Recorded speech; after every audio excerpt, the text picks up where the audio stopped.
მოგესალმებით, მინდა მოვგაწოდოთ ამ დროისთვის ჩვენს ხელს არსებული ინფორმაცია სტიქიის სალიკვიდაციო სამუშაოებთან დაკავშირებით. დავიწყებ მსხვერპლით დაკარგულებით და შავებულებით.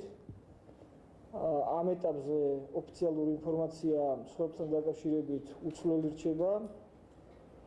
სტიქიის შედეგად დაღუპულია 15 ჩვენი მოქალაქე, 15 არის იდენტიფიცირებული.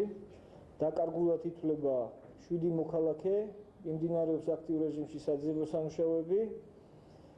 დაშავებულები გადაყვანილი არიან თბილისის სხვადასხვა სამედიცინო დაწესებულებებში, მათი მდგომარეობა სტაბილურია, მათ სიცოცხლეს და ჯანმრთელობას საფრთხე არ ემუქრება, ასე ვთქვათ, დაშავებულები დღეს უფრო ნაკლებია, წინა დღეებში ასე ვთქვათ, უფრო ინტენსიური იყო მიმართვიანობა სამედიცინო დაწესებულებისადმი, ასე ვთქვათ, მცირე დახმარების აღმოჩენის შემდეგ მოქალაქეები თავიანთ საცხოვრებელ ადგილებს უბრუნდებიან.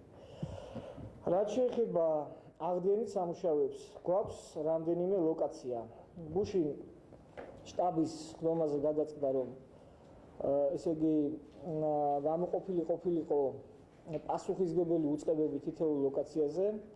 ამჟამად როგორც მთავრობის ადმინისტრაციის პრეს-რელიზით გავრცელდა, ზოოპარკის ტერიტორიაზე გაწმენდით და დასუფთავების სამუშაოებს აწარმოებს თავდაცვის სამინისტრო. ასევე ზოოპარკის ტერიტორიაზე იმყოფებიან სამაშველო სამსახურის წარმომადგენლები, რომლებიც საძიებო სამუშაოებს აწარმოებენ.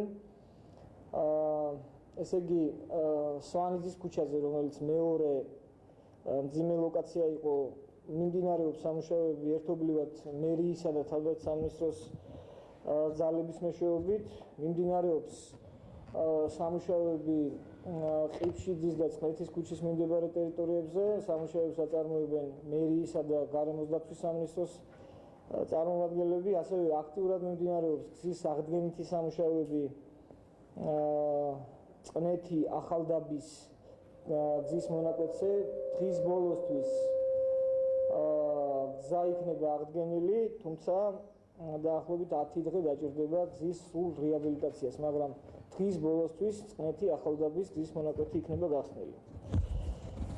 ესე იგი, რაც შეეხება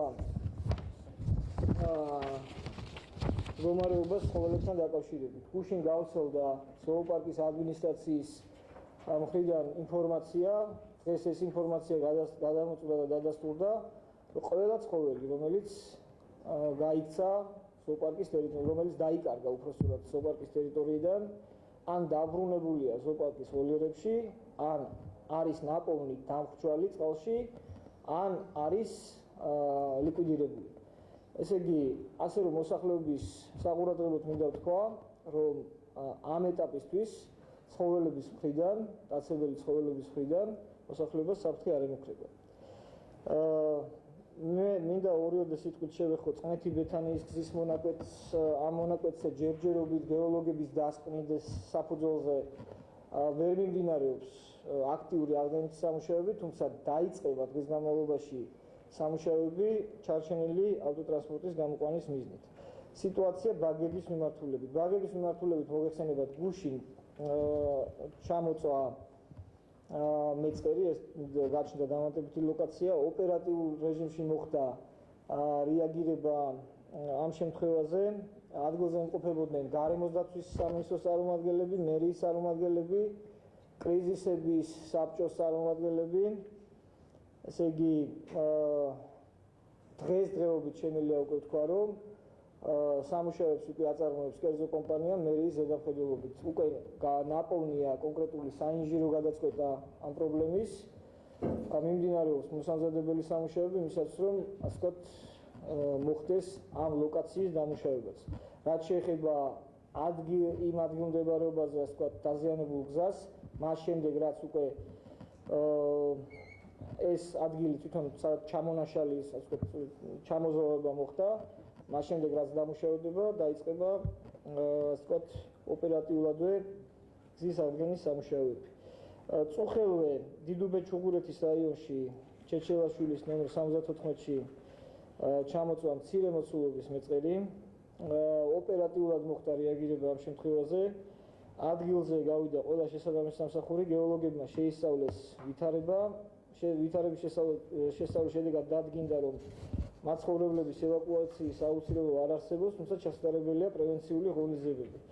გეოლოგების დასკვნა გადაეცემა თბილისის მერიის შესაბამის სამსახურს, რომელიც შესაბამის პრევენციულ ღონისძიებებს განახორციელებს. რაც შეეხება საგზაო მოძრაობას. საგზაო მოძრაობა მინდა გითხრათ, რომ აღდგენილია პრინციპში, ესე იგი, გმირთა მოედანზე ყველა მიმართულებით გარდა ვარაზის ხევის მიმართულებისა. მუშაობს ესტაკადა, რომლის მეშვეობითაც მოქალაქეებს შეუძლიათ გადაადგილება დიდი მიმართულებით. ერთადერთი, ასე ვთქვათ, მიმართულება, რაც დარჩა გასახსნელი, ეს არის ვარაზის ხევის მიმართულება. ვარაზის ხევის მიმართულებაც ვარაუდობთ, რომ ხვალისთვის გაიხსნება. უბრალოდ ვარაზის ხევის მიმართულების გახსნაზე იმდენად არ არის ტექნიკური პრობლემები, რამდენადაც გახსნამ შეიძლება შეაფერხოს, ასე ვთქვათ, აღდგენითი სამუშაოები და ასე ვთქვათ, ზოოპარკის მიმდებარე ტერიტორიაზე ტექნიკის და ცოცხალი ძალის გადაადგილება შეუშალოს ხელი. ეს ინფორმაცია არის, ასე ვთქვათ, რაც ამ ეტაპისთვის გაგვაჩნია. დამატებით გეტყვით, რომ ყველა ობიექტზე დღეს მე სანამ ასე ვთქვათ, დღის განმავლობაში ყველა ობიექტზე ვიმყოფებოდი, მიმდინარეობს ძალიან აქტიურ რეჟიმში, ორგანიზებულად, ყველა ობიექტი უზრუნველყოფილია შესაბამისი ტექნიკითა და ცოცხალი ძალით.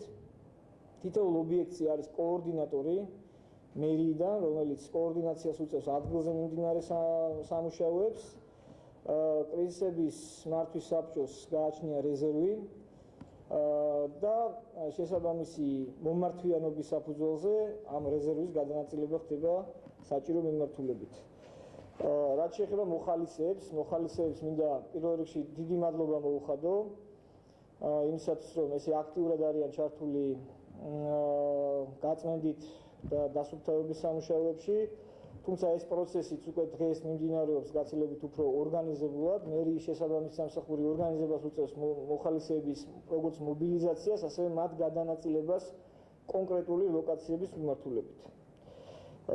მოქალაქეების საყურადღებოდ მინდა ვთქვა, ვისაც აქვს დახმარების სურვილი, თბილისის 10-ვე გამგეობა მზად არის მიიღოს ეს დახმარება და შემდეგ დახმარება გადაანაწილოს საჭიროებების მიხედვით. ასევე ფინანსურ დახმარებასთან დაკავშირებით გვინდა განვაცხადოთ, რომ გახსნილია რამდენიმე ანგარიში, ამ ანგარიშების თაობაზე ინფორმაციის მოძიება შესაძლებელია ფინანსთა სამინისტროს ვებგვერდზე და შესაბამისად მსურველ პირებს შეუძლიათ დახმარება ამ ანგარიშებზე ჩარიცხონ. მე მინდა ჩვენ თანამოქალაქეებს უდიდესი მადლობა მოუხადო გამოჩენილი სოლიდარობისთვის, გულისხმიერებისთვის. ჩვენ სახელმწიფო უსაფრთხოებისა და კრიზისების მართვის საბჭო 24 საათიან რეჟიმში ვაგრძელებთ მუშაობას იმისთვის, რომ პროცესები წარიმართოს კოორდინირებულად და სტიქიის სალიკვიდაციო სამუშაოებს არ შეიქმნას რაიმე პრობლემა. დიდი მადლობა.